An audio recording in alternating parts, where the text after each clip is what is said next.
بسم الله الرحمن الرحيم أم حسبت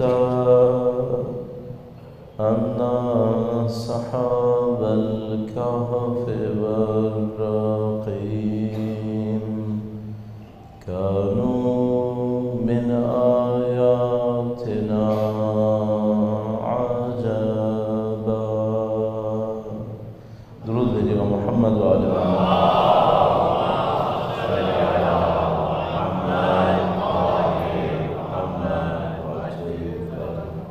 پروردگار عالم کا انتہائی لطف و کرم، انتہائی احسان ہے، اس نے ہمیں نبی اور اولاد نبی کی محبت نصیب فرمائی ہے، بالخص ام الائمہ کا احترام کرنے کی ہمیں سعادت نصیب فرمائی ہے، ان کے فرش اعضاء پر بیٹھنا نصیب کیا.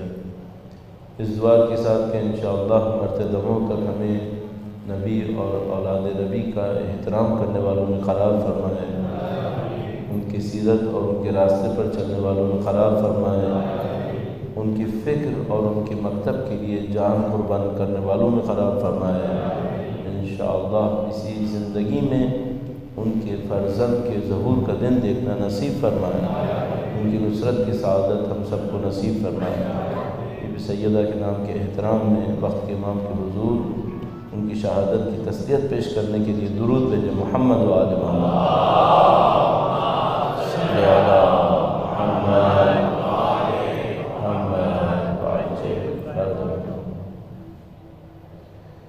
پروردگار عالم نے جن عظیم الشان ہستیوں کو انسانوں کی ہدایت کے لیے ارسال فرمایا ہے، ان میں جو مقام اور جو رتبہ روایات کی روشنی میں، رسول خدا کے رویے کی روشنی میں جو مقام اور رتبہ ہمیں ان کی صاحبزادی کے لیے احساس ہوتا ہے، ہم نہیں کہہ سکتے کہ ہم ان کے مقام اور ان کے رتبے کو سمجھ پائیں گے، لیکن جو احساس ہوتا ہے وہ یہ کہ یہ کوئی غیر معمولی مقام ہے، یہ کوئی غیر معمولی رتبہ ہے. اگر مقام کے اعتبار سے، اللہ کی حجت ہونے کے اعتبار سے ہم پہچانتے ہیں تو ہم نبوت کو دیکھتے ہیں، ہم امامت کو دیکھتے ہیں. پوری انسانیت کے لیے خدا تعالیٰ نے واجب قرار دیا کہ جو اللہ کے نبی کہیں اسے لے لیں اور جس سے منع کریں اس سے باز آ جائیں. ما آتاکم الرسول فخذوہ وما نہاکم عنہ فانتہوا. اللہ نے حکم دیا اطیعوا اللہ واطیعوا الرسول واولی الامر منکم. اللہ کی اطاعت کرو، رسول کی اطاعت کرو، صاحبان امر کی اطاعت کرو. تو جو اللہ کی حجتوں کا سلسلہ ہے اس میں خدا قرار پاتا ہے، خدا کا رسول قرار پاتا ہے اور ائمہ اطہار کی ذوات مقدسہ قرار پاتی ہیں. اس ظاہری سلسلے میں اگر اسی ظاہر کے ساتھ دیکھیں تو بیوی نہ مقام نبوت میں قرار پاتی ہیں نہ مقام امامت میں قرار پاتی ہیں. لیکن جو چیز سب سے زیادہ تعجب دیتی ہے وہ یہ ہے کہ یہ مقدس ہستی نہ مقام نبوت میں ہے نہ مقام امامت میں ہے، لیکن نبی اور امام سب اس کا احترام کرتے ہیں، سب ان کے احترام کو واجب قرار دیتے ہیں. لہذا اللہ کے رسول نے کسی باپ کے لیے مستحب قرار نہیں دیا کہ اس کی بیٹی اگر کسی جگہ پر آئے تو باپ اپنی جگہ سے کھڑا ہو جائے. کسی فقیہ نے اس کو مستحب قرار نہیں دیا، اور اللہ کے رسول نے اپنی زندگی میں مکرر یہ کام کیا کہ اگر کسی محفل میں ہوتے تھے اور بیوی تشریف لاتی تھیں تو اللہ کے رسول اپنی جگہ سے کھڑے ہو جایا کرتے تھے.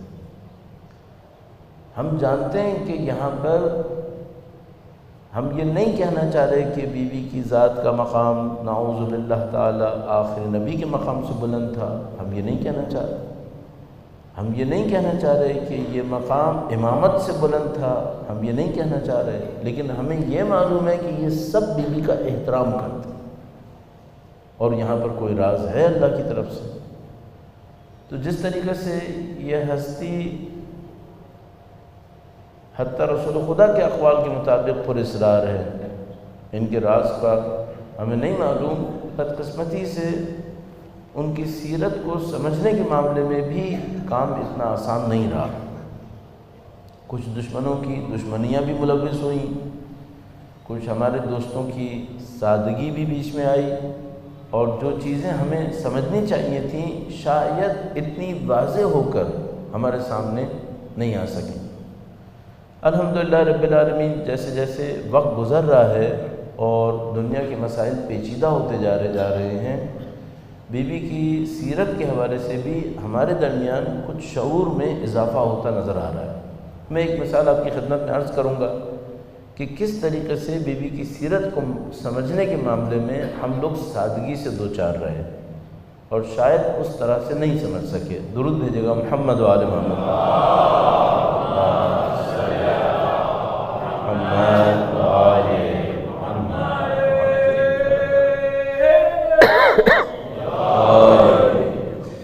مثال کے طور پر ہمارے پاس مشہور ہے، اس کے اوپر کسی کا کوئی اختلاف نہیں ہے کہ بی بی نے یہ وصیت فرمائی کہ ان کے جنازے کو رات کی تاریکی میں اٹھایا جائے۔ بی بی کی وصیت میں کسی کو کوئی اختلاف نہیں ہے، اور نہ صرف یہ کہ وصیت فرمائی بلکہ امیر المومنین نے عملاً یہی انجام بھی دیا۔ دنیا اسلام کا اتفاق ہے کہ بی بی کا جنازہ دن کی روشنی میں نہیں اٹھا، رات کی تاریکی میں اٹھا۔ سب کا اتفاق ہے کہ ان کے جنازے پر اور ان کی نماز پر شرکت کرنے والے لوگوں کی تعداد انتہائی کم تھی۔ سب جانتے ہیں کہ بی بی کے جنازے میں اور ان کی نماز میں اس زمانے کے جو دنیا اسلام کے سرکردہ افراد تھے، کم سے کم ظاہری طور پر ان میں سے کوئی شریک نہیں ہو سکا۔ سب کو معلوم ہے کہ جب بی بی کا جنازہ دفن ہو چکا، اس کے بعد مسلمانوں کو یہ پتہ چلا کہ بی بی کا جنازہ دفن ہو چکا ہے۔ یہ بھی جانتے ہیں کہ یہ سب کچھ کسی اتفاق رائے سے نہیں ہوا۔ اب یہاں تک جو میں نے آخری جملہ استعمال کیا، یہ وہ جملہ ہے جو معاملے کو کسی حد تک کھولتا ہے، ورنہ اگر پہلے والے جملات کو سنیں، جنازہ رات میں اٹھا، شرکت کرنے والے انتہائی کم لوگ تھے، قبر کا نشان پتہ نہیں چلا، ان تمام باتوں کو سادگی میں بی بی کی سیرت کو نہ سمجھنے کے نتیجے میں ایک سادہ وجہ بیان کر کے تعبیر کر دیا گیا، اور اس کی ایک سادہ سی وجہ یہ بیان کی گئی کہ چونکہ بی بی پردے کی شدت سے قائل تھیں، لہذا جنازہ رات کی تاریکی میں اٹھا۔ لہذا بی بی نے کہا کہ، اور یہ میں کہہ رہا ہوں یہ وجہ صحیح نہیں ہے، جن لوگوں نے ان کاموں کی تعبیر کی اس کی تعبیر یہ کی کہ چونکہ وہ شدت سے پردے کی قائل تھیں، لہذا انہوں نے کہا کہ ان کا جنازہ رات کو اٹھے۔ یہ تعبیر کی لوگوں نے کہا کہ چونکہ وہ پردے کی قائل تھیں، لہذا انہوں نے کہا، اور میں کہہ رہا ہوں یہ تعبیر صحیح نہیں ہے، انہوں نے یہ کہا لوگوں نے کہ چونکہ پردے کی قائل تھیں لہذا دوسروں کو جنازے میں شریک ہونے سے روک دیا۔ اسی خاطر لوگوں کو یہ بھی پتہ نہیں چلا کہ قبر کا نشان کہاں پر ہے، اور کہا کہ یہ سب اس وجہ سے ہوا کہ بی بی شدت سے پردے کی قائل تھی۔ میں کہوں گا کہ اگر ظاہری طور پر کوئی اس کو کہے تو میں تقریباً گارنٹی سے کہہ رہا ہوں کہ آج سے 25-30 سال پہلے تک بھی حتیٰ کچھ اہل بیت کے چاہنے والے بھی اس وجہ کو قبول کر لیتے تھے، اور اس کو اپنے ذہن کے اندر تصور میں لے آتے تھے کہ چونکہ پردے کی معتقد تھیں اور پردے کے اوپر شدت سے اصرار تھا، لہذا ان کاموں کو اس طریقے سے انجام دیا گیا۔ اور ہم یہ عرض کریں گے کہ یہ بی بی کی شخصیت کے ساتھ ہونے والی ناانصافیوں میں سے ایک ناانصافی ہے کہ ہم بی بی کے تمام کاموں کو صرف ایک وجہ کے اندر چھپانے کی کوشش کریں، اور وہ کہ بی بی پردے کی شدت سے قائل تھی۔ یہ تقریباً وہی چیز ہے جو کہہ سکتا ہوں کہ قدامت پسند معاشروں کے اندر سنتوں پر چلنے والے، البتہ بغیر سوچے سمجھے سنت پر چلنے والے معاشروں کے اندر ہو جاتا ہے۔ وہ کسی ایک وجہ کو لے لیتے ہیں اور اس وجہ کے اوپر چلتے ہیں اور باقی سارے دین کو اسی کے اوپر قربان کر دیتے ہیں، جو میرا اپنا خیال ہے کہ انتہائی ناانصافی ہے۔ تو ہمیں اپنے آپ سے سوال کرنا پڑے گا کہ کیا یہ تفسیر صحیح ہے بیوی کے معاملے میں؟ تو ہم پوچھنے کا حق رکھتے ہیں، اور ہم کہیں گے کہ اگر انہوں نے پردے کی وجہ سے یہ سب کہا ہوتا تو اپنی حیات طیبہ میں اپنے ارادے اور اختیار کے ساتھ دربار تک اور مسجد تک کیوں تشریف لے گئی تھی؟ اگر وہ اپنی شہادت کے بعد اٹھنے والے جنازے میں یہ سارے احکامات ارشاد فرماتی ہیں اور مقصد صرف پردہ تھا، تو اپنی زندگی میں انہوں نے کیوں بعض ایسے کام کیے کہ جو اس قسم کی پردہ داری کے مطابقت نہیں رکھتے؟ مثال کے طور پر اگر وہ خود مسجد میں تشریف لے گئیں اپنے حق کے دفاع کے لیے، اگر وہ اپنی زندگی میں یہ ارادہ کر سکتی ہیں کہ وہ خود مسجد میں تشریف لے جائیں بے نفس نفیس اور اپنے حق کا دفاع کریں، تو کیا جنازے کے معاملے میں یہ احتیاط کریں گی کہ جنازے میں کوئی شریک نہ ہو اس وجہ سے کہ پردہ کرنا؟ ہمارے پاس روایت موجود ہے کہ جب بی بی کو یہ خبر ملی کہ جنگ احد میں اللہ کے رسول زخمی ہوئے ہیں، تو بی بی خود میدان جنگ میں تشریف لے گئی، میدان جنگ میں تشریف لے گئیں اور اپنے والد کے زخم کا علاج انہوں نے خود کیا۔ تو جو بی بی اپنے وجود مقدس کے ساتھ اپنی حیات طیبہ میں، جبکہ شاید واجب قربتاً اللہ بھی نہ ہو، اللہ کے رسول کی جان دانتوں کے ٹوٹنے سے خطرے میں نہیں تھی، شاید کوئی اور طبیب بھی علاج کروا سکتا تھا، اس کے باوجود بی بی خود تشریف لے گئی میدان جنگ کے اندر، اپنے والد کے زخم کا خود علاج کیا۔ یہ کہنا کہ بی بی پردے کی وجہ سے یہ سارے احکام ارشاد فرما رہی تھی، یہ بی بی کی ذات کے ساتھ ناانصافی ہے۔ ہمیں سوچنا پڑے گا کہ بی بی یہ کام کیوں کر رہی تھی۔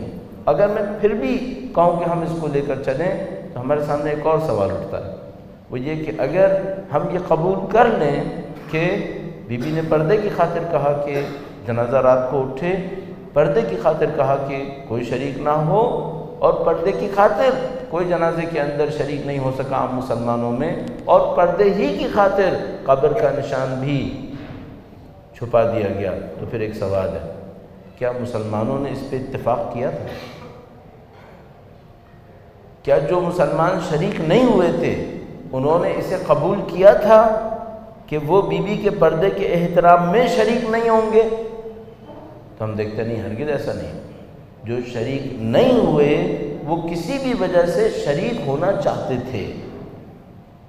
اگر یہ ہوتا کہ بی بی نے وصیت کی تھی کہ میرے پردے کے احترام میں یہ کرنا، تو پھر ان لوگوں کو یہ کہہ لینا چاہیے تھا کہ چونکہ بی بی نے پردے کے احترام میں ہمیں آنے سے منع کیا تھا، ہم بھی نہیں گئے۔ تو نہ جانے پر ان کو کسی مشکل کا سامنا نہیں کرنا چاہیے تھا، جبکہ ہم دیکھتے ہیں کہ انہوں نے اپنے آپ کو سخت پوزیشن میں دیکھا نہ جانے کی وجہ سے، اور یہاں تک معاملہ اختلاف میں گیا کہ انہوں نے امیر المومنین کو دھمکی دی کہ ہم مدینے کی مٹی کو کھود دیں گے، یہاں تک کہ قبر کو ظاہر کریں۔ اگر معاملہ صرف پردے داری کی خاطر وصیت کرنے کا تھا تو دوسرے مسلمانوں نے اختلاف کیوں کیا؟ ان کو اختلاف نہیں کرنا چاہیے تھا، ان کو اس میں کوئی پیغام نہیں لینا چاہیے تھا سیاسی لحاظ سے اپنے لیے مشکل کا، لیکن ہم دیکھتے نہیں، انہوں نے فوراً احساس کیا کہ ہم مصیبت میں پڑ جائیں گے۔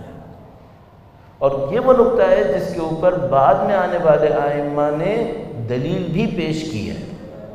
لہٰذا ہمارے پاس روایت ہے بے احتمال قوی جو میرے ذہن میں، مولا چھٹے امام سے درود بھیجے گا، محمد وآل محمد۔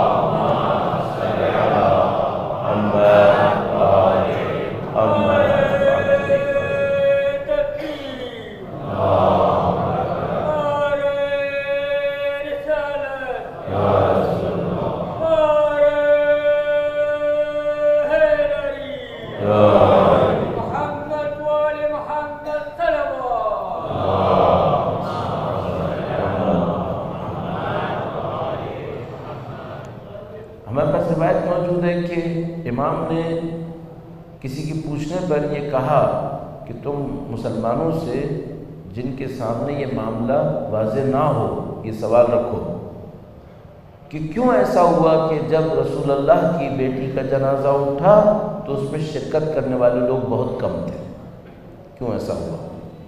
اور کیوں ایسا ہوا کہ رسول کی صاحبزادی کے قبر کے نشان کو کم سے کم اس وقت چھپایا گیا، کم سے کم اس وقت چھپایا گیا؟ اس میں تھوڑی سی باریکی ہے۔ ممکن ہے کوئی ہم سے یہ کہے کہ نشان چھپا ہوا نہیں ہے، اور کوئی یہ کہے کہ جنت البقیع میں جو بی بی کا روضہ ہے وہی اصلی روضہ ہے، تو وہ اس دلیل سے نکلنے کی کوشش کرے۔ تو ممکن ہے مثال کے طور پر آپ آج کے کسی اور فکر کے اوپر عمل کرنے والے سے پوچھیں کہ کیوں بی بی کا روضہ مخفی ہے، وہ کہے کہ مخفی نہیں ہے، بی بی کا روضہ جنت البقیع میں ہے، اس پر ایک روضہ بنا ہوا تھا، ہاں آل سعود نے اس کو مسمار کیا۔ تو وہ یہ کہے کہ بی بی کا قبر کا نشان مخفی نہیں ہے، معلوم ہے، تبھی تو روضہ مسمار ہوا ہے۔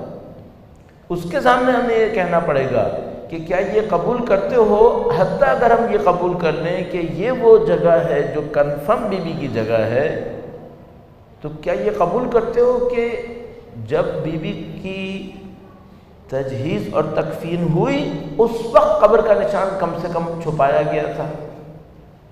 یہ ناقابل انکار ہے، کیونکہ روایات کے اندر موجود ہے کہ جب امیر المومنین دفن سے فارغ ہوئے اور اگلے دن لوگوں کو خبر ملی کہ بی بی کا لاشا دفن ہو چکا ہے، انہوں نے اصرار کیا کہ ہم نے لاشے کے اوپر نماز پڑھنی ہے۔ اس کا مطلب یہ ہے کہ لاشے کو دفنایا گیا ہے اور مسلمانوں کو خبر نہیں ہو سکی ہے۔ یہ جھگڑا اتنا آگے بڑھا ہے کہ لوگوں نے اصرار کیا ہے کہ ہم مٹی کھودیں گے، یہاں تک کہ قبر کو نکالیں گے، لاش کو نکالیں گے۔ اس کا مطلب یہ ہے کہ مسلمان قطعاً اس موقع پر کم سے کم قطعاً نہیں جانتے تھے کہ بی بی کی لاش کہاں پر ہے، قبر کہاں پر ہے۔ تو اب ہمارے سامنے ایک سوال ہے، وہ حالات کون سے حالات ہیں جس کے اندر بیوی کے قبر کے نشان کو کم سے کم اس وقت چھپانے کی کوشش کی گئی تھی؟ کیوں یہ کام کیا گیا تھا؟ اس کی حکمت کیا تھی؟ تو دو جواب فوراً ہمارے سامنے آئیں گے، اور وہ دو جواب یہ ہیں کہ ایک ان لوگوں سے روکنے کے لیے کیا گیا تھا جو بی بی کے جنازے میں شریک ہو کر بی بی اور اپنے درمیان اختلافات کا انکار کرنا چاہ رہے تھے۔ وہ چاہتے تھے کہ ہم جنازے میں شریک ہوں، ہم نماز میں شریک ہوں، ہم بی بی کے روضے کو تعمیر کریں، اور دنیا کے سامنے یہ پیغام نہ پہنچ سکے کہ ان کے اور بی بی کے درمیان کوئی اختلاف تھا۔ امیر المومنین نے قبر مقدس کو پنہا کیا بی بی کی وصیت کے مطابق، لاشے کو دفن کیا، جنازہ رات میں اٹھا، کوئی جنازے میں شرکت نہیں کر سکا، اور سب بی بی کی وصیت کے مطابق، نہ اس وجہ سے کہ پردے میں شدت کی قائل تھی، بلکہ اس وجہ سے کہ بی بی واضح طور پر ایک حکم پہنچانا چاہتی تھی مسلمانوں تک کہ یہاں پہ کوئی اختلاف ہے، اور یہ اختلاف یقیناً کوئی سلیقے یا طریقے کا اختلاف نہیں تھا، اور یہ اختلاف بس اتنا بھی نہیں تھا کہ کوئی جائیداد بی بی سے چھینی گئی ہے جس کی خاطر بی بی نے اختلاف کیا ہے۔ یہ اختلاف وہ اختلاف تھا جس کو حل کرنے کے لیے بی بی رات کے موقع پر انصار کے گھروں تک گئی ہیں۔ یہ وہ اختلاف تھا جس پر بی بی نے تفصیل سے اپنے بیانات پیش کیے جب خواتین بی بی کی بیماری کی حالت میں ان سے ملنے کے لیے آئی ہیں۔ یہ سب کا سب موجود ہے۔ ان سارے اختلافات کو، ان سارے دلائل کو ایک جملہ کہہ کے چھپانا کہ یہ سب پردے کی وجہ سے تھا، یہ انتہائی سادگی ہے، اور ہم کہیں گے کہ نادانی ہے۔ یہ بہت سادہ سا معاملہ ہے، اور وہ یہ ہے کہ کچھ لوگ ہیں جنہوں نے اسلام کے ساتھ حق تلفی کی ہے، اسلام کے حق میں کوتاہی کی ہے، اسلام کے راستے کو تبدیل کرنے کی کوشش کی ہے۔ بی بی نے اس انحراف پر اعتراض کیا، اس اعتراض کو دوسرے لوگوں نے قبول نہیں کیا، اور بی بی کے ساتھ حق تلفی کو اور بڑھایا۔ اس حق تلفی کو اتنا بڑھایا کہ بی بی کے گھر پر پہنچ کر اس دروازے کی حرمت کو پامال کیا جس کے سامنے اللہ کے رسول 6 مہینے کھڑے ہوتے رہے، جس دروازے کی حرمت کا اظہار اللہ کے رسول نے اپنی وفات سے 6 مہینے پہلے السلام علیکم یا اہل بیت النبوہ روزانہ کہہ کر ثابت کیا تھا۔ انہوں نے یہ سارے کام کیے تھے۔ جب انہوں نے سارے کام کر لیے تو بی بی نے احتجاجاً مسلمانوں کو پیغام پہنچانے کے لیے کہ یہ لوگ اسلام کے حق سے دور ہو چکے تھے، یہ لوگ اہل بیت اطہار علیہ السلام کے نزدیک مورد تائید نہیں تھے، اس پیغام کو پہنچانے کے لیے بی بی نے اپنی وصیت کا سہارا لیا اور انہوں نے کہا کہ میرے لاشے پر کوئی نہیں آئے گا، میرے جنازے میں کوئی شریک نہیں ہوگا اور کوئی اس نماز کے اندر شریک نہیں ہوگا۔ یہ حالات بہت واضح ہیں ہمارے سامنے۔ یہاں پر ہمیں بی بی کا ایک اعتراض نظر آتا ہے، ایک احتجاج نظر آتا ہے، اور اگر اس احتجاج اور اعتراض کو قبول کرتے ہیں تو پھر مسجد میں جانے والی بات بھی سمجھ میں آتی ہے۔ نہ پردے کی خاطر بلکہ احتجاج کی خاطر بی بی نے اپنے جنازے کو چھپانے کی کوشش کی، اور اس احتجاج سے بالکل موافق ہے ان کا دربار میں جانا۔ دربار میں جانا بھی احتجاج کی خاطر تھا۔ بالکل موافق ہے جنگ کے میدان میں ان کا ذاتی طور پہ جانا، چونکہ وہ یہ ثابت کر رہی تھیں اپنی زندگی میں بھی کہ جہاں کہیں بھی دین اور رسول کے نام پہ ضرورت پڑی فاطمہ میدان جنگ میں جانے کو بھی تیار۔ بی بی نے اپنی ذات کے ہر پہلو سے اس فکر کو ثابت کیا تھا۔ یہ ہماری نادانی ہوگی کہ ہم بی بی کے تقوی اور پرہیزگاری کو دیکھتے ہوئے ان کی سیاسی تدبیر کو ایک پردے کے پیچھے چھپانے کی کوشش کریں، اور ہم نہیں در حقیقت دشمن یہ کام کرے اور ہم لوگ اپنی سادگی کی وجہ سے اس سازش میں پھنس جائیں کہ وہ یہ کہے کہ جو کچھ بی بی نے کیا صرف پردے کی خاطر تھا، اور ہم قبول کر لیں کہ ہاں یہ صرف پردے کی خاطر تھا۔ یہ پردے کی خاطر نہیں تھا، یہ ایک پیغام تھا دین اسلام کی حفاظت کے لیے، اور وہ پیغام ہم لوگوں کو سمجھنے کی ضرورت ہے کہ بی بی معترض ہیں ان سب حق تلفیوں پر جو امیر المومنین کے ساتھ کی گئی۔ لہذا ہمارے پاس موجود ہے بیان کہ بی بی نے انصار کے پاس جا کر کہا کہ تم نے کیوں علی کا ساتھ نہیں دیا، یا جب خواتین آئیں تو انہوں نے اس بات کو بیان کیا کہ چونکہ تم نے علی کا ساتھ نہیں دیا اب معاشرے میں ظلم پھیلے گا، اب معاشرے میں نامنی آئے گی۔ تو بھی ان تمام معاملات کی طرف تفصیل سے رہنمائی فرما رہی تھیں، اور اس معاملے کے اندر انہوں نے اپنی ذات سے قربانیاں دی ہیں جن قربانیوں کو ہمیں سمجھنے کی ضرورت ہے، اور یہ صرف اسی صورت میں ہم سمجھ پائیں گے۔ میں عزیزان محترم تھوڑا سا اور چند منٹس لے کر آپ کی عرض کروں گا، اس نادانی میں ہم کیوں پھنسے؟ کیوں ایسا ہوا کہ ہم بی بی کے اتنے واضح دلیل کو نہیں دیکھ سکے، اور ہم میں سے کچھ لوگوں نے کہا کہ ہاں پردے کی خاطر کیا تھا؟ اس کی صرف ایک وجہ تھی، ہم نے اپنے ذہن میں ایک اور بٹھائے ہوئے جملے کو قبول کر لیا، اور وہ ایک اور جملہ جو ہمارے ذہن میں بٹھایا گیا تھا وہ یہ تھا کہ اہل بیت اتنے مقدس ہیں اور بی بی کی ذات اتنی مقدس ہے کہ ان کا کیا کام کہ حکومت کون کرے گا۔ پہلے ہمارے ذہن میں یہ جملہ ڈالا گیا کہ چونکہ ان کا تقدس زیادہ ہے لہذا وہ حکومت کے معاملے میں کچھ نہیں کہیں گے، چونکہ وہ حکومت کے معاملے میں کچھ نہیں کہیں گے تو کوئی حکومت کرے وہ اس کے اوپر کوئی اعتراض نہیں کریں گے۔ پہلے ہمارے ذہن میں یہ سمجھایا گیا، اس کے بعد پھر یہ جملہ ڈالا گیا کہ چونکہ ان کو حکومت سے کوئی سروکار نہیں تھا تو جو کچھ کیا یہ کیا کیا؟ کہا یہ پردے کی خاطر کیا۔ اب ہمیں اپنے ذہن میں ان تمام معاملات کو صحیح کرنا ہوگا تاکہ ہم بی بی کی اس حکمت کو سمجھ سکیں۔ کیوں حکومت سے سروکار نہیں ہے؟ اللہ کے رسول تشریف لائے تو کیا حکومت نہیں بنائی تھی؟ یہ جو غدیر خم میں اللہ کے رسول نے اعلان کیا تھا یہ امیر المومنین کی حکومت کا اعلان نہیں تھا کیا؟ اگر حکومت کا اعلان نہیں تھا تو کیا یہ صرف مانوی رہبری کا اعلان تھا؟ اور حکومت کوئی بھی کرے کہ اللہ کے رسول یہ کہنا چاہ رہے تھے، یا اللہ کے رسول یہ کہنا چاہ رہے تھے کہ تمام معاملات میں جن میں میں تم پر حاکم ہوں ان تمام معاملات میں علی تم پر حاکم ہے۔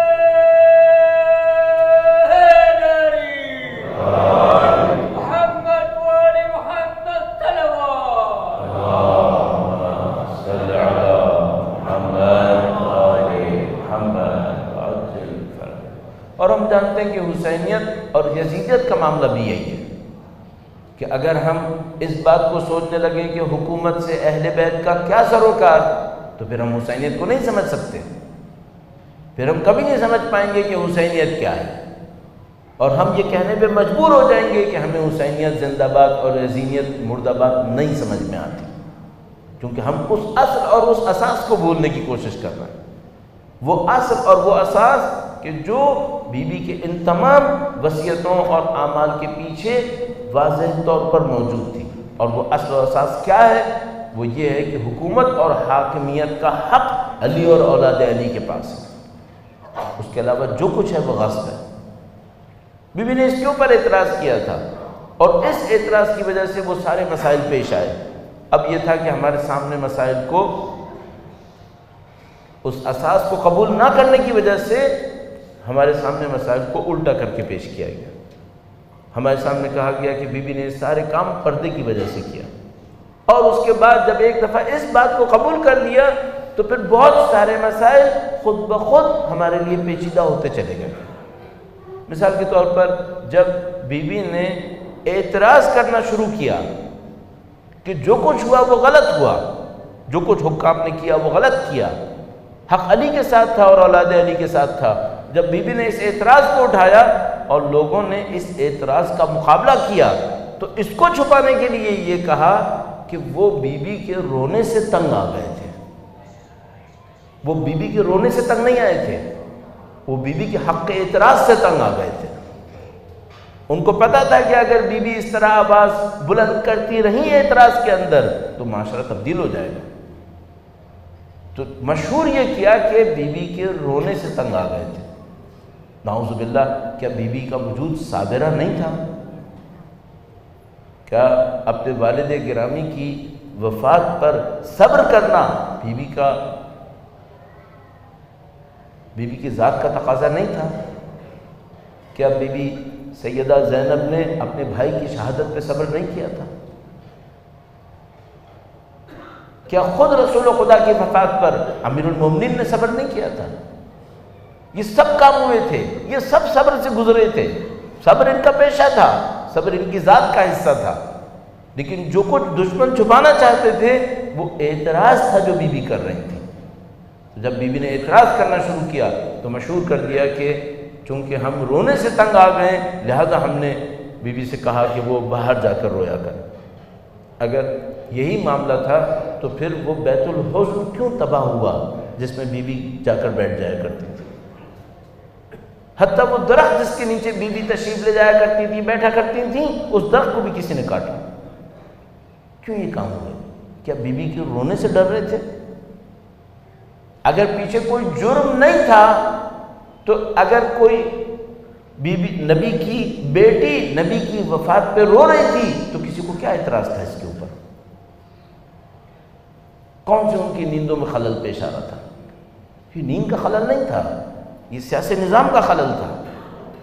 وہ سیاسی نظام دیکھتا تھا کہ بی بی کا اعتراض لوگوں کے کانوں تک پہنچ رہا ہے۔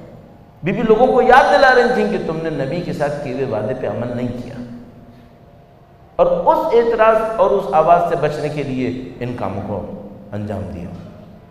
اب یہاں پر یہ ایک پہلو ہے جو ہمارے سامنے ہے، ایک اور پہلو بھی ہے جس کے اوپر مجھے اور آپ کو بہت شدت سے توجہ دینی پڑے گی، اور یہ میں کہوں گا کہ ہمیں اسلام کو سمجھنے میں ہوشیاری کی ضرورت ہے۔ بس ایک پہلو یہ ہے کہ بی بی کے تمام کاموں کو سادہ تعویلات کے ذریعے چھپانے کی کوشش کی جائے جو ناممکن ہے، جو ہمارے سامنے بہت واضح ہے، لیکن اب اس کا ایک اور پہلو بھی ہے، اس پر بھی توجہ دینے کی ضرورت ہے۔ درود بھیجے گا محمد و آل محمد۔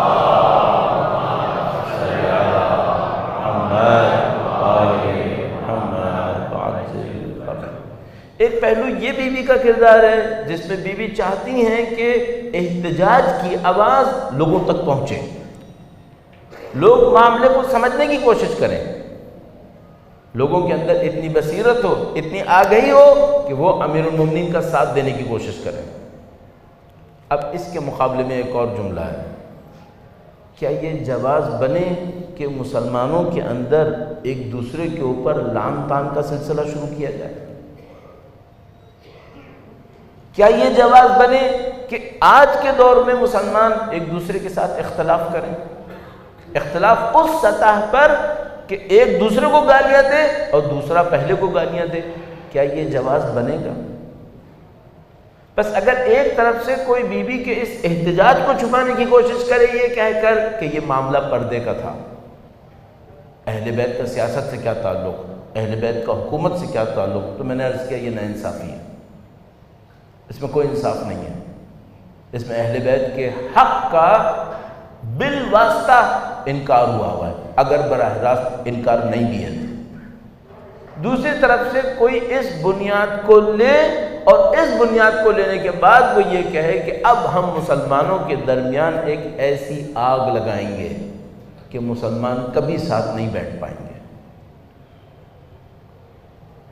تو مثال کے طور پر اس بنیاد پر کوئی کھڑا ہو اور وہ یہ کوشش کرے کہ مسلمان کبھی ایک دوسرے کے ساتھ نہ بیٹھ سکیں، ہمیشہ ایک دوسرے کے ساتھ لڑیں، اور اس کا ایک آسان راستہ یہ نکالا جائے کہ یہاں والا ان کو گالیاں دے اور نعوذ باللہ وہاں والا ان کو گالیاں دیتا رہے۔ جس طرح پہلے معاملے میں انتہائی شدید کوتاہی ہوگی اگر ہم یہ کہیں کہ بی بی کا حق اور بی بی کے تمام کام پردے کے اندر محدود تھے، اس میں بھی انتہائی کوتاہی ہوگی اگر ہم یہ کہیں کہ ہمارا کام لعن طعن رہ گیا ہے اور ہمارا کام یہ رہ گیا ہے کہ ہم دوسروں کو لعن کریں گے۔ کیوں؟ اس کی بہت سادہ سی وجہ ہے، کیا ہمارے پاس ایسا ہے کہ امیر المومنین نے اس کام کو کیا؟ کیا ہمارے پاس ایسا ہے کہ امیر المومنین نے بی بی کی شہادت سے پہلے یا بی بی کی شہادت کے بعد منظر عام پر آ کر لوگوں کے درمیان بیٹھ کر سیدہ کے اس احتجاج کے نام پر جو بھی وہاں موجود تھا سب کو اپنی لعنت کا نشانہ بنایا؟ کیا ہمارے پاس ہے ایسا؟ کیا ہمارے پاس ایسا ہے کہ اہل بیت اطہار علیہ السلام جو بی بی کی شہادت کے 250 سال بعد تک روئے زمین پر ظاہری طور پہ تشریف فرما تھے، انہوں نے بی بی کے اس احتجاج کے نام پر ہر موقع پر جہاں کہیں بھی تھے، جیسا کہ بعض لوگ آج کے دور میں کر رہے ہیں، ٹیلی ویژنز کے اوپر آ کر روزوں کے درمیان بیٹھ کر سب کے سامنے اس انداز میں لعن طعن کریں کہ کوئی مسلمان اس فرقے کا ماننے والا نزدیک نہ آ سکے۔ کیا اہل بیت نے یہ کام کیا تھا؟ اہل بیت کی محافل بھری ہوئی تھی ان لوگوں سے جو ظاہری طور پر ان کے حق امامت کو نہیں مانتے تھے۔ یہ جو میں اور آپ سنتے ہیں کہ مولا 5ویں امام اور مولا 6 امام جب ارشاد فرماتے تھے تو 4000 قلم لکھتے تھے، کیا یہ 4000 قلم امامت کو تسلیم کرنے والوں کے تھے؟ دونوں ائمہ اطہار کی ذات پر درود بھیجے گا، محمد و آل محمد صلی علی محمد۔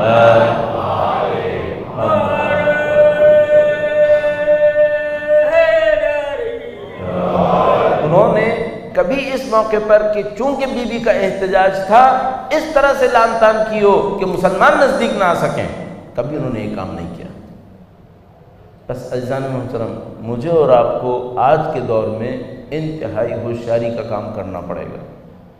نہ میں اور آپ اتنے سادہ بنیں کہ ہم بی بی کے اس احتجاج کو نہ سمجھ سکیں، بی بی کی اس فکر کو نہ سمجھ سکیں اور کوئی ہم سے کہے کہ معاملہ پردے کا تھا اور ہم خاموش ہو جائیں کہ ہم معاملہ پردے کا تھا، اور نہ ہم اتنے سادہ بن جائیں کہ دشمنوں کی سازشوں کا شکار ہو جائیں اور اس نام پر کہ بی بی نے احتجاج کیا تھا ہم اس کے کہے پر آ جائیں اور جا کر برسر عام برسر منبر اور مختلف مواقع کے اوپر لوگوں کے سامنے اس طرح سے لعن طعن کا بازار کریں کہ کوئی نزدیک ہی نہ آ سکے۔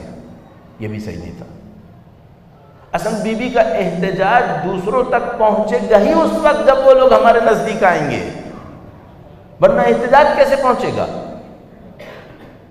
اگر میں سب دنیا اسلام کے مختلف فرقوں کے ماننے والوں کو گالیاں دے دے کر باہر نکال چکا ہوں گا تو بی بی کا احتجاج کس کو پہنچاؤں گا؟ بی بی کی فکر کس کو بتاؤں گا؟ بی بی کی مظلومیت کس کو سکھاؤں گا؟ تو میرے لیے تو بہت ضروری ہے کہ لوگ نزدیک آئیں تاکہ میں بتاؤں کہ بی بی کی ذات مظلوم تھی، ورنہ ان لوگوں کو کیا سمجھ میں آ سکے گا؟ اگر میں اس نام پر لوگوں کے سامنے یہ لان تان کرتا رہا اور کوئی میرے نزدیک نہیں آیا تو کون ذمہ دار ہوگا کہ بیوی کا حق نہیں پہنچا سکے؟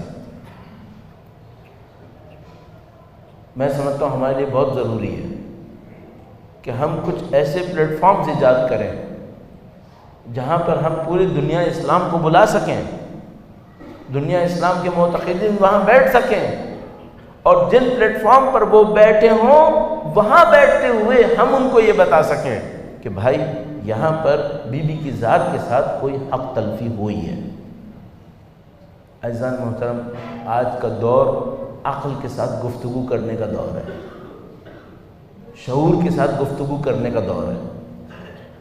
آج کا دور یہ ہے کہ آپ دنیا کے دشمن ترین انسان کے ساتھ بھی پہنچ کر یہ دعویٰ کر سکتے ہیں کہ میں بات کرنے آیا ہوں، کوئی آپ کا راستہ نہیں روک پائے گا۔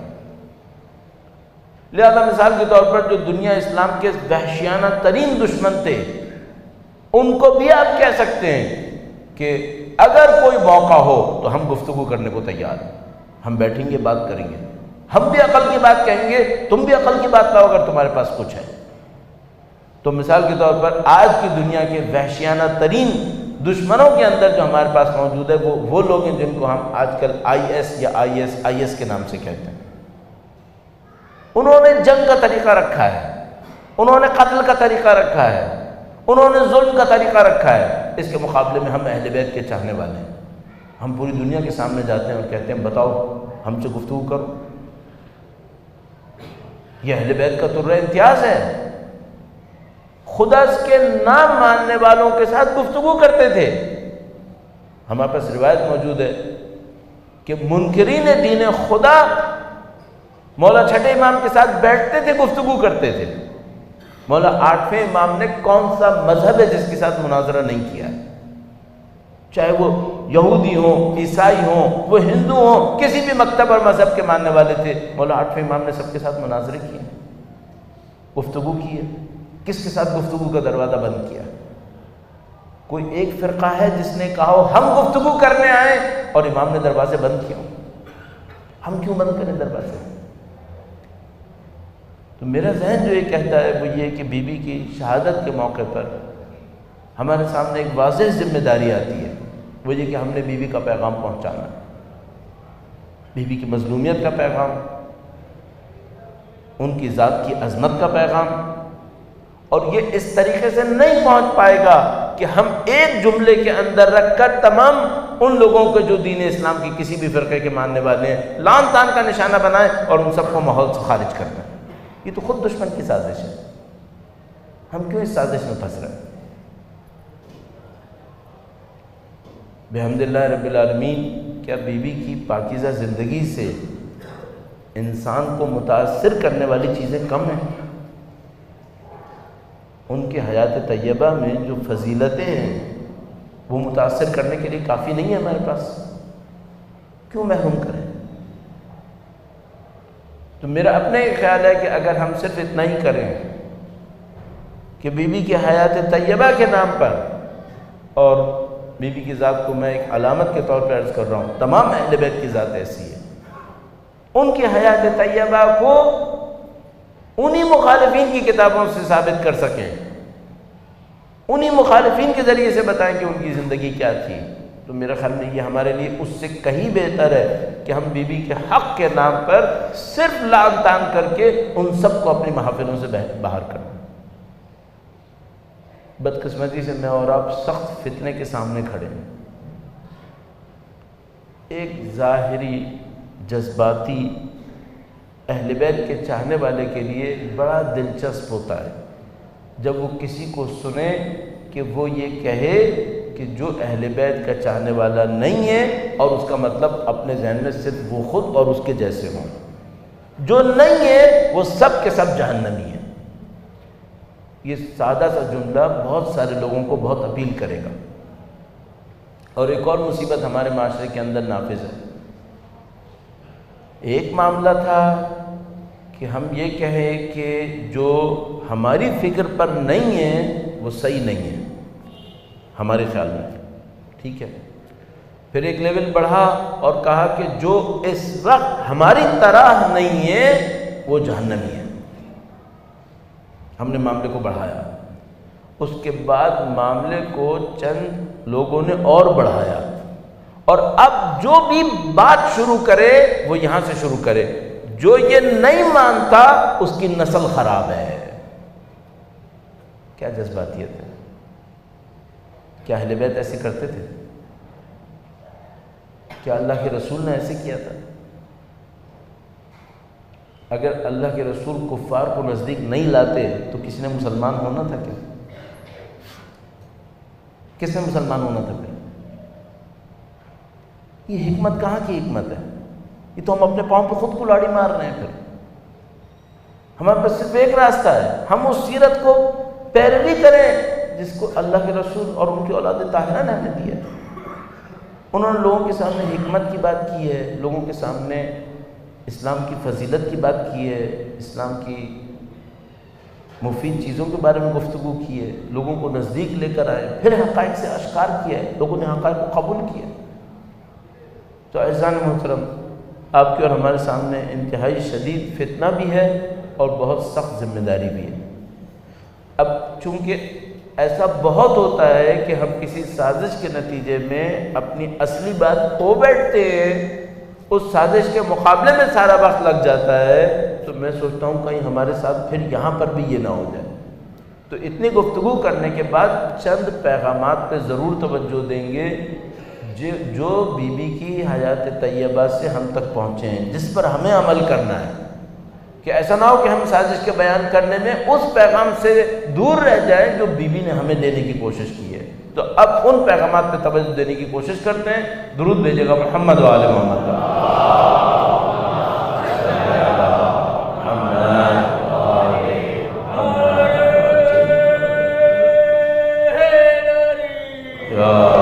سب سے پہلا پیغام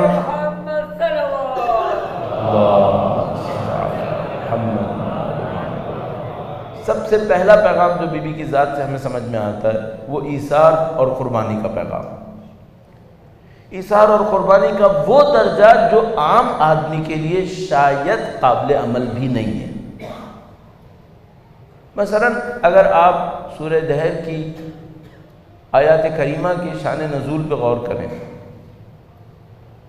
3 دن پورا خاندان روزہ رکھے، کچھ روٹیاں تیار کی جائیں، وہ روٹیاں 3 دن تک مسلسل دوسروں کو دے دی جائیں اور گھر میں بچے تک فاقے سے رہیں۔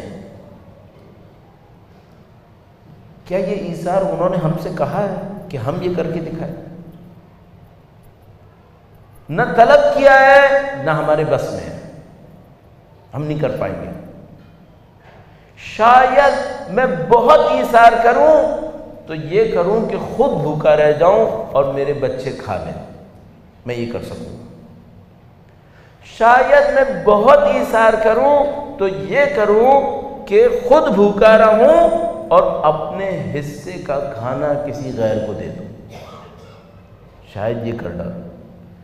لیکن میں بھوکا رہوں، میرے اہل خانہ بھی بھوکے رہیں اور میرے بچے بھی 3 دن بھوکے رہیں تاکہ کوئی قیدی کھانا کھا لے، یہ ایثار ہمارے بس کا نہیں ہے، یہ ہم سے مطلوب بھی شاید نہ ہو، ہم نہیں کر پائیں گے۔ ان کی ذات میں جو پہلی چیز ہمیں نظر آتی ہے وہ ایثار ہے، اور ایثار میں نے عرض کیا ایک ایسے پائے کے اوپر جا کر جو ہمارے بس میں ہی نہیں ہے،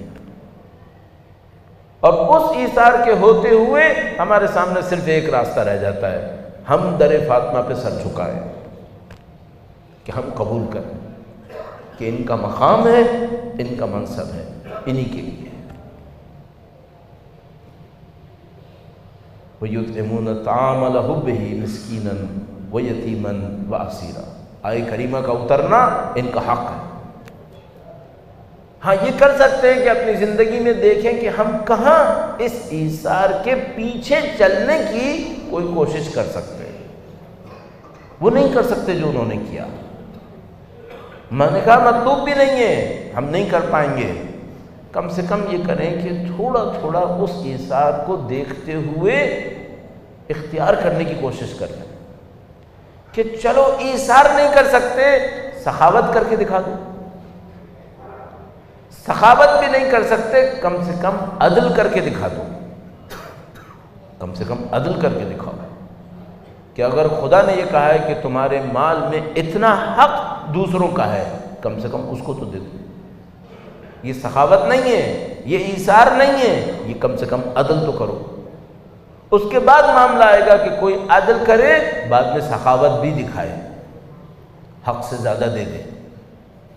کوئی شخص آئے اور کرامت دکھائے، جو نہ مانگے اس کو بھی دے دے، ایثار دکھائے اور جو اپنا حق ہو وہ بھی دوسروں کو دے دے۔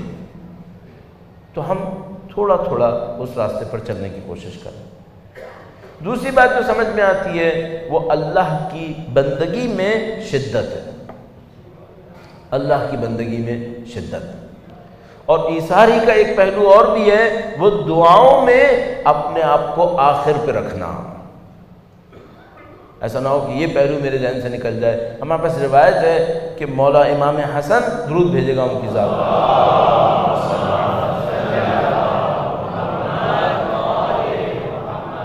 مشاہدہ فرماتے ہیں کہ والدہ نے سب کو دعا دی اور اپنے آپ کو یا آخر میں دعا دی یا نہیں دعا دی، اور یا دعا دی تو کہا خدایا میری موت میں تعجیل فرما۔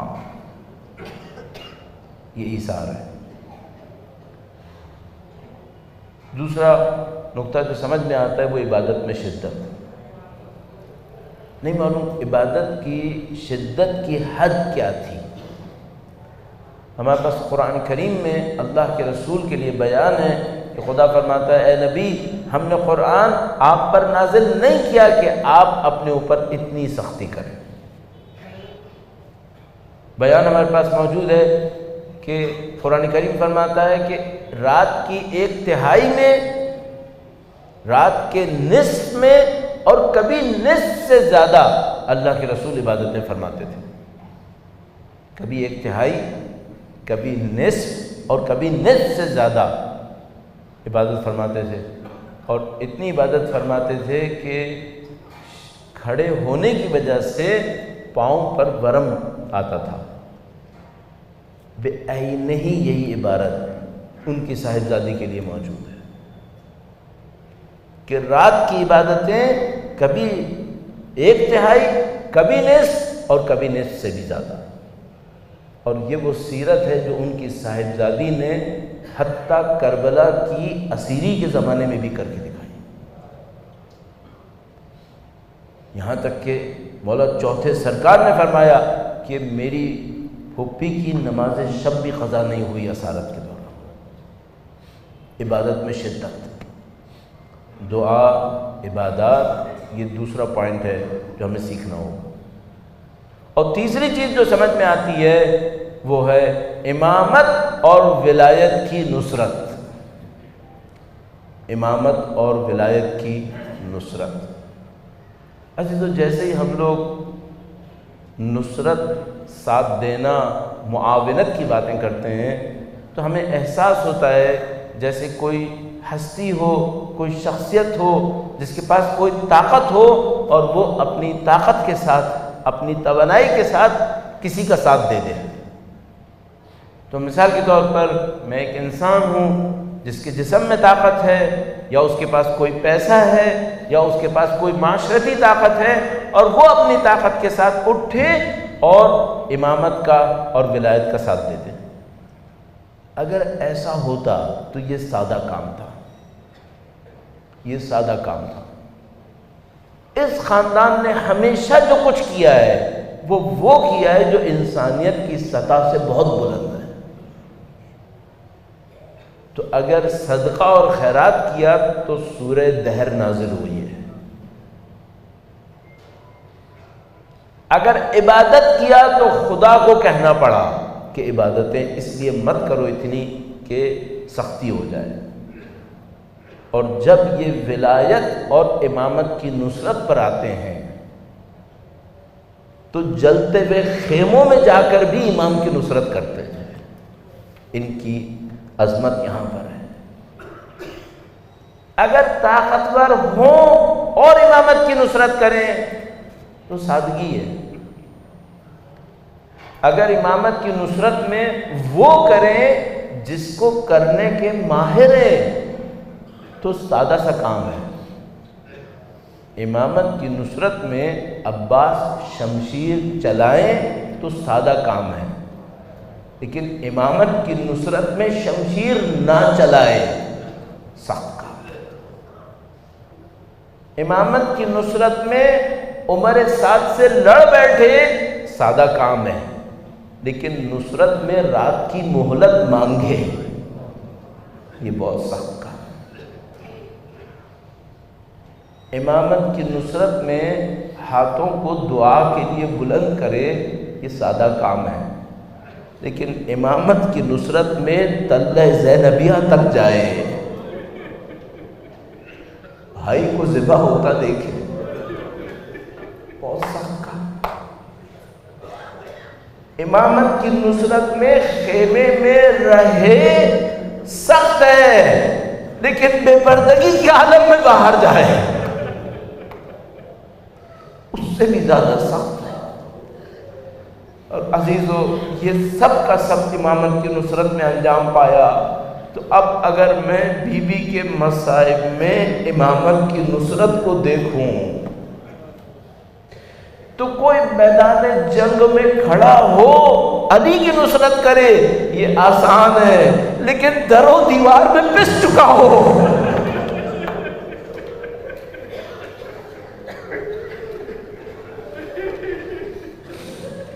جس کے گھر پہ آگ لگائی جا چکی ہو، جس کو ظالم دھمکیاں دے چکے ہو، وہ اپنے وجود سے جدوجہد کرے، دروازے کو تھامنے کی کوشش کرے اور دروازہ پھر بھی کھلے اور لوہے کی سلاخ اس کے جسم میں آر پار ہو اور بچہ شہید ہو، پھر وہ آئے اور علی کا ہاتھ تھام کر کہے میں امامت کی نصرت کروں۔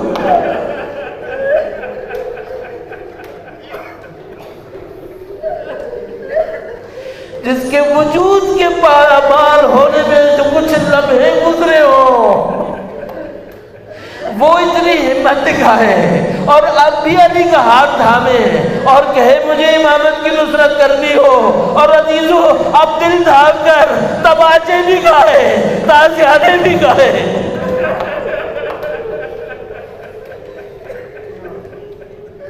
اس مظلومیت کی عالم میں تماشے بھی لگے، تازیانے بھی لگے، اور پھر بھی علی کا ساتھ دے، اور علی کی یہ حالت کہ گلے میں رسی اور بازاروں میں گھسیٹا جائے، اور وہ مخدرہ وہ معظمہ بار بار کہے کہ علی کے حق کے لیے ایسی بددعا دوں کہ پورا شہر پامال ہو، اور علی صبر کا مظاہرہ فرمائے اور کہے آپ کو آپ کے والد کی قسم بددعا مت دیجیے۔ امامت اور ولایت کی نصرت اس حد تک جا کر کوئی کسی جگہ پہ جائے جہاں پر سب عزت سے پیش آئے، اپنی بات کو کہے اور کہہ کر واپس آئے تو یہ تو سادہ سی نصرت ہے۔ فاطمہ جائے، کھڑی رہے، مسخروں کا نشانہ بنے، پس لوگوں سے حق مانگے اور وہ حق دینے والے مسخرہ اور انکار کرے اور اسناد کو پھاڑ دے، اور اب فاطمہ جلے میں دل کے ساتھ واپس آئے۔ یہ نصرت امامت ہے، نصرت امامت کی سختی ہے۔